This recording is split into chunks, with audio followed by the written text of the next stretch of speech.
Awesome. Hello. I'm here to give my 3-point speech for this overall recap of what I learned from all these videos that I learned this week. So let's get into it. I am someone who is persuaded by commercials. What are you persuaded by? Do you think you're persuaded by anything?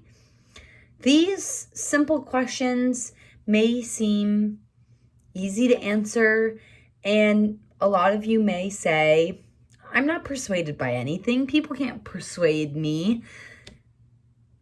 Oh, they can. There is so much research done about persuasion and tips that anybody can use about persuasion. That's what commercials are all about. And why am I even talking about this? Why am I giving this speech to you? Why do I care about this subject so much? Which I do, actually. I genuinely care about persuasion. It's really cool. It's an awesome tool to use. I want to persuade others to improve their lifestyle. This includes what they eat, how are they exercising, what are they doing to their body, are they feeding it nutrients or are they harming it? And overall, I think persuasion can be used in such a healthy and positive way, as well as persuasion for myself. I want to use these tips to persuade myself to be able to be a better student, to be a better girlfriend, to be a better person in general and throughout my society. I am here giving this speech and being passionate. But how do I know all this? All these things that I've been talking so far. I am so credible to speak in front of you today because I have actually taken courses at MiraCosta that has to do with persuasion. One being film, actually. I learned through commercials on how you can persuade someone to buy your product. That was actually one of my favorite things I learned in my film class, was how commercials grab your attention and make you want to buy that Coke, make you want to buy those new shoes, whatever it is. They use persuasion all the time, especially in commercials. So that's one way. Another way is the videos that I learned from throughout this week. And the last thing is doing life and finding out different sales techniques to persuade someone to buy one extra thing. For instance, I am a server, so persuasion for me looks like just having them add a side of chips. That's going to help my tip. Adding maybe an extra meat that's a little bit more expensive. An easy one is avocado. Every Californian will always say yes to an avocado, and that's $3 on their bill. So persuasion is used in serving all the time. All these techniques have persuasion in them. So life is the last thing that it makes me credible to film this video and to spread my knowledge about persuasion. Let's begin about the 3 topics that I was able to learn through these videos throughout the week. One being Monroe's motivation, which it consists of visualizing, action, consistency, all these things having to do with persuasion. Another one is persuasion tactics. And the last one is science of persuasion. That third point is something I'm really excited to talk about. So let's get right into it. Monroe's motivation.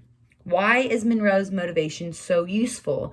He came up with this idea to gain attention and discuss things before your audience even knows what you're discussing, to reel your audience in and to motivate your audience to be persuaded by what you're talking about before you even talk about that.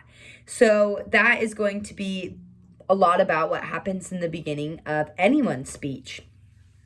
Another one through Monroe's motivation that I learned about is using problems to show that you care and discuss the impacts that those problems have on you. So like I said at the beginning of this video, that I want to persuade people in life to make healthier decisions. This is a perfect example, because that problem of let's decide a cookie from an apple, how do we persuade someone to choose the apple? That's a a hard concept. So showing the problems and then discussing the impacts. If you choose an apple, you're going to feel more energized.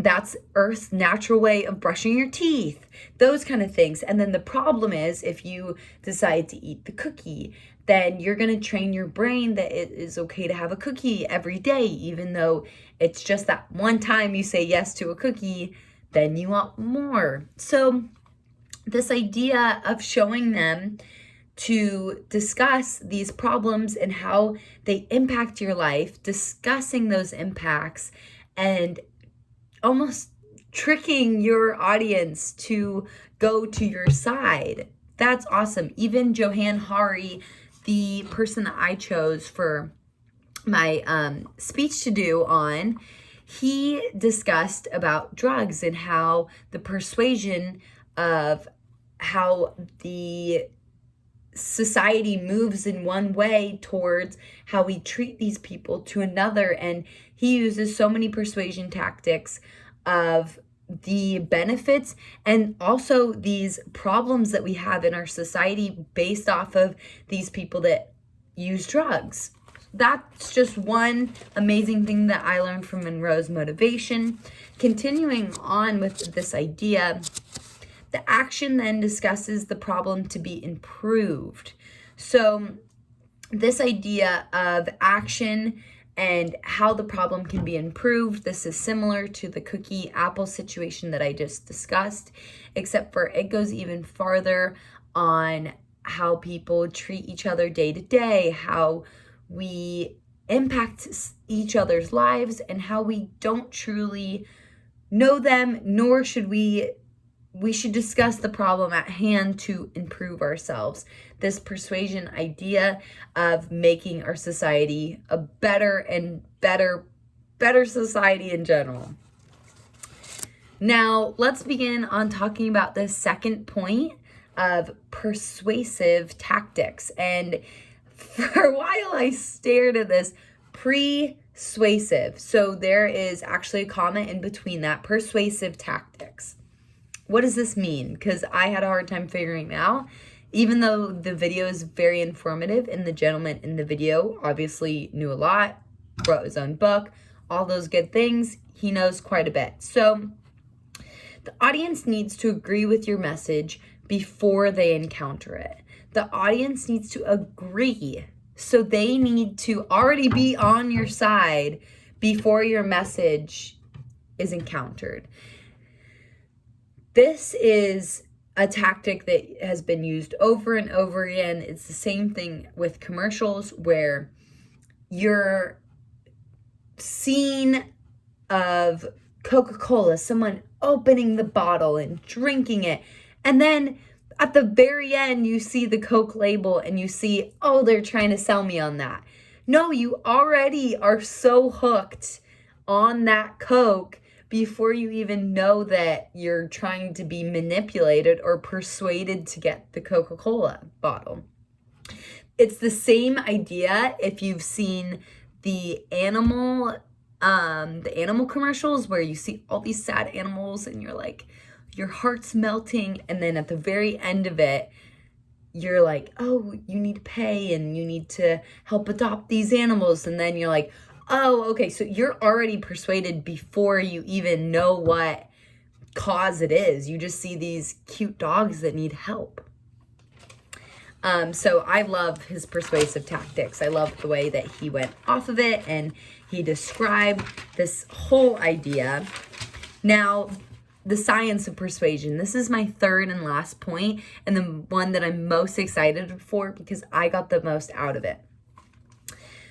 We need shortcuts to help with decision making. It's just as easy in the morning. If you're waking up, it is a proven fact that you should start if you want to drink more water in the morning, or you have this whole scheme and idea of how you're going to wake up in the morning, and you're like, I want to work out, I want to drink water, I want to eat healthy, all these things, and you want to shove that all in one morning. That sounds awesome, but you got to start with little things. So if you chug a full glass of water in the morning, you're more likely to get that one thing done rather than setting yourself up for failure if you're just gonna skip out on everything. You want to start with one thing always.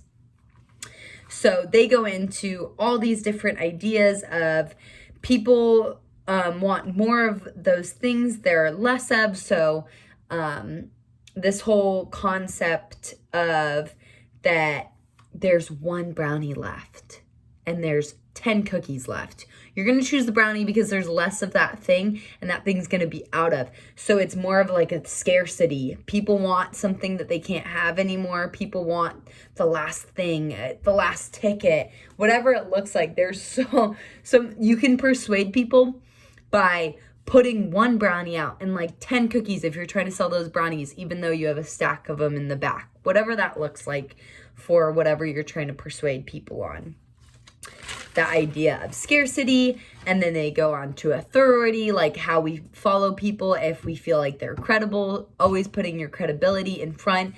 Just like actually how the second point we talked about the author, I wanted to find his name. I would have to go back into the video.